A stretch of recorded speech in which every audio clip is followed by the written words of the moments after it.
is the first bad movie of 2026.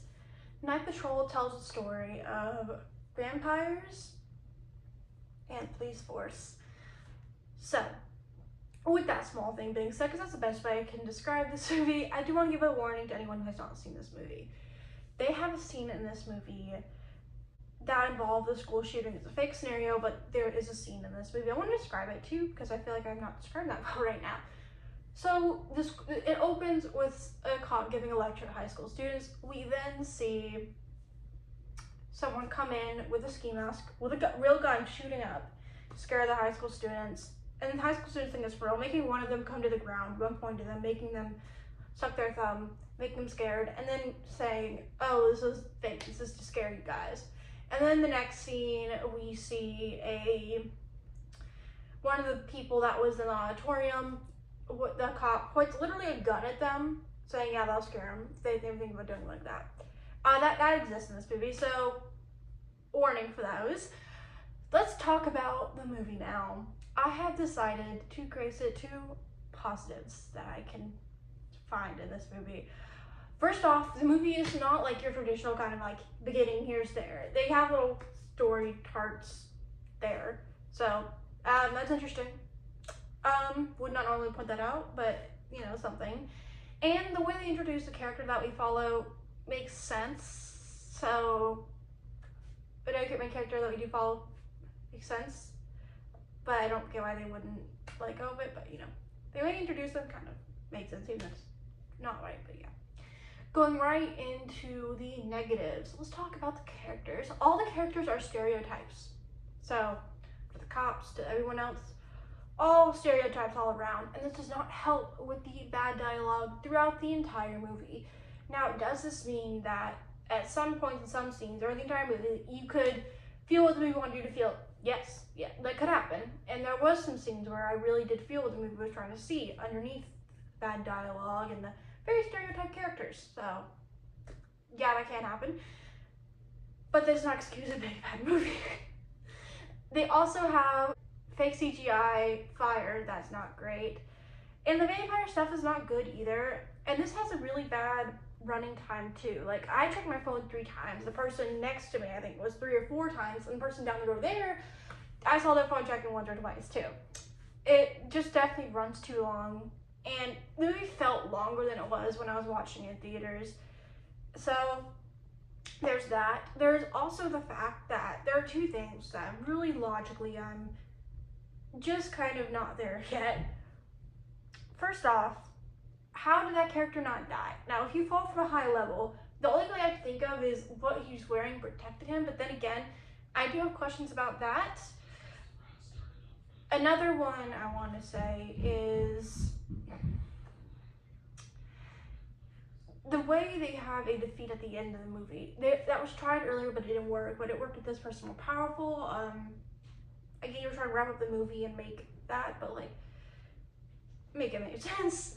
And that is it's just a really bad movie. Now, before I do talk about spoilers, however, this movie definitely has a certain viewpoint that you really see very quickly when you realize what it is.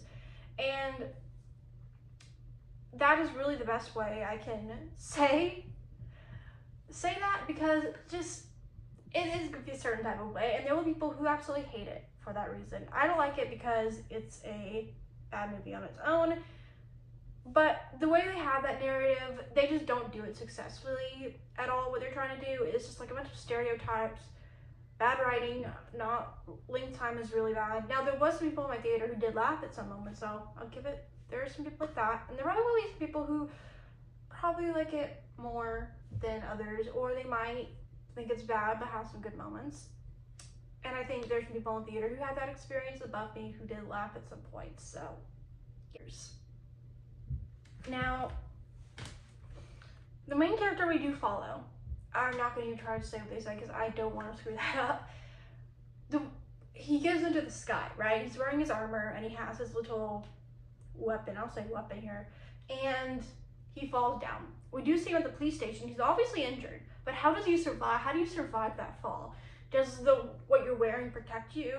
Is that kind of how it works? And if that works, you know what? I'll accept that. I will accept that.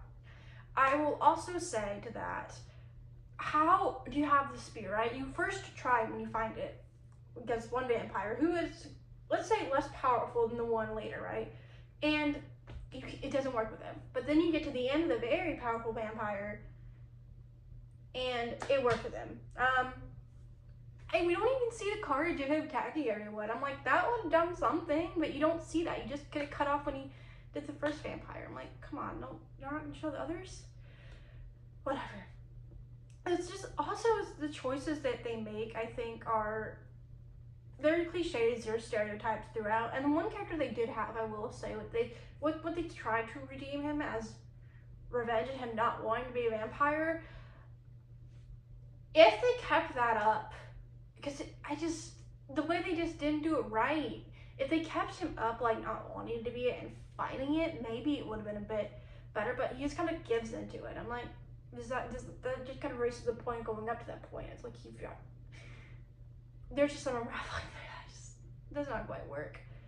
And just a lot of it is it's just not a great movie. And I feel like this is more like a rambling section, like a section of the video, because I'm like, okay. And the blood tank too, I'm like, has no one else done that before? Like, it's fine. And then the question comes to the father too.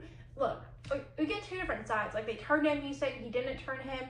So how is he forced to kill? How is he really forced to kill him if he wasn't turned into a vampire, like we said, or was he forced to a vampire and then lied? That also doesn't quite make sense if you really try to think about it. Maybe, I don't know who's telling the truth there. So overall, this is just a bad movie. Would I recommend it? No, but to those who have seen it, comment down below what you think of it. And if you liked it or didn't like it, comment down below why. And I'll see you guys soon, because next we're talking about 28 Years Later, The Bone Temple, which I saw directly after this movie. I will see you guys soon.